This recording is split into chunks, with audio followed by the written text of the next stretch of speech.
நற்செய்தி வாசகம். கேளுங்கள், உங்களுக்கு கொடுக்கப்படும். லூக்கா எழுதிய தூய நற்செய்தியிலிருந்து வாசகம். அக்காலத்தில் இயேசு ஓரிடத்தில் இறைவனிடம் வேண்டிக் கொண்டிருந்தார். அது முடிந்ததும் அவருடைய சீடர்களுள் ஒருவர் அவரை நோக்கி, ஆண்டவரே, யோவான் தம் சீடருக்கு இறைவனிடம் வேண்ட கற்றுக் கொடுத்தது போல எங்களுக்கும் கற்றுக் கொடும் என்றார்.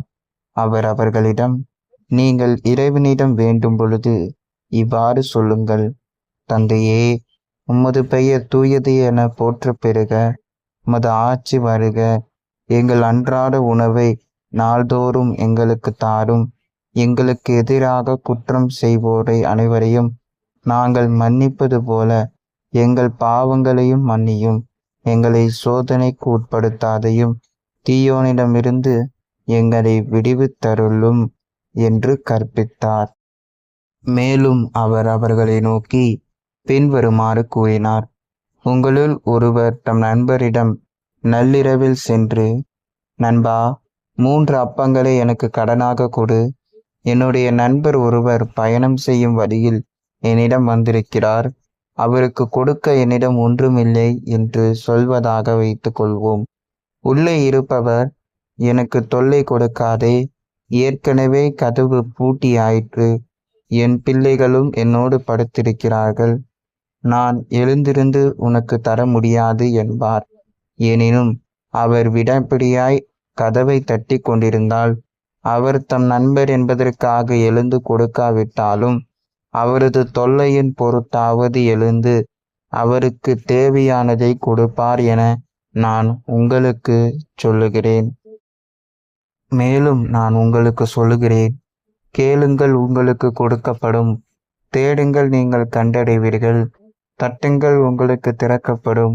ஏனெனில் கேட்போர் எல்லாரும் பெற்றுக்கொள்கின்றனர், தேடுவோர் கண்டடைகின்றனர், தட்டுவோருக்கு திறக்கப்படும். பிள்ளை மீனை கேட்டால் உங்களுள் எந்த தந்தையாவது மீனுக்கு பதிலாக பாம்பை கொடுப்பாரா?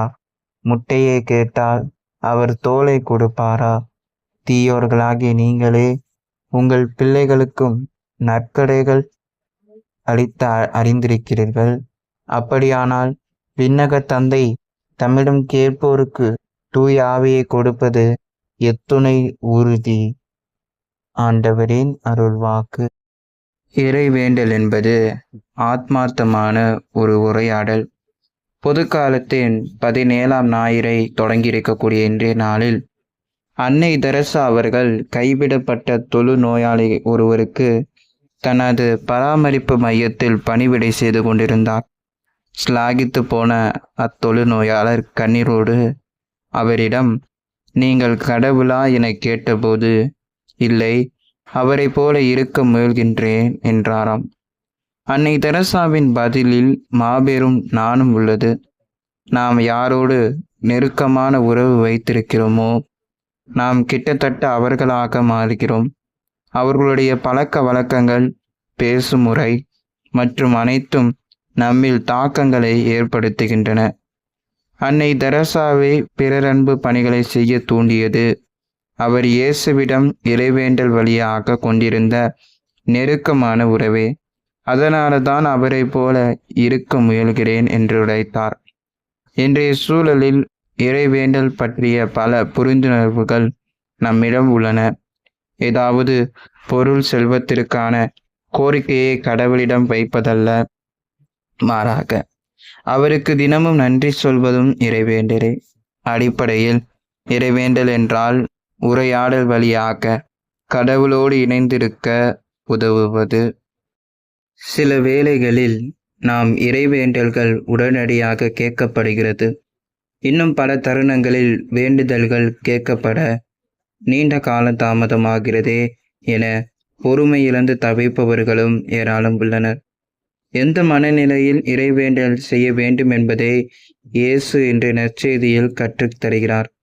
இயேசுவின் பெயரால் இறை தந்தையிடம் இறைவேண்டல் செய்வது கிடைக்கும் என்ற நம்பிக்கையை தன் சீடர்களுக்கு ஊட்டுகின்றார்.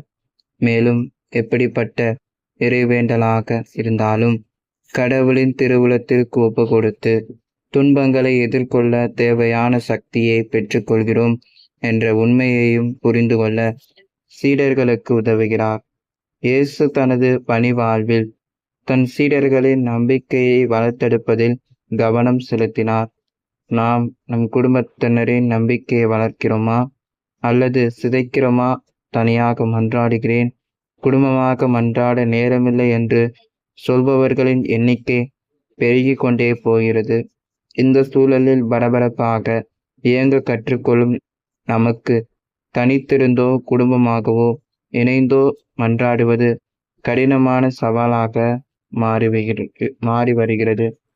எனவே முன்னுதாரணமான பெற்றோராக, பிள்ளைகளாக, இளையோராக இறை வேண்டலின் வழியாக இறைய உறவில் நிலைத்து வாழ்ந்திட முயல்வோம்.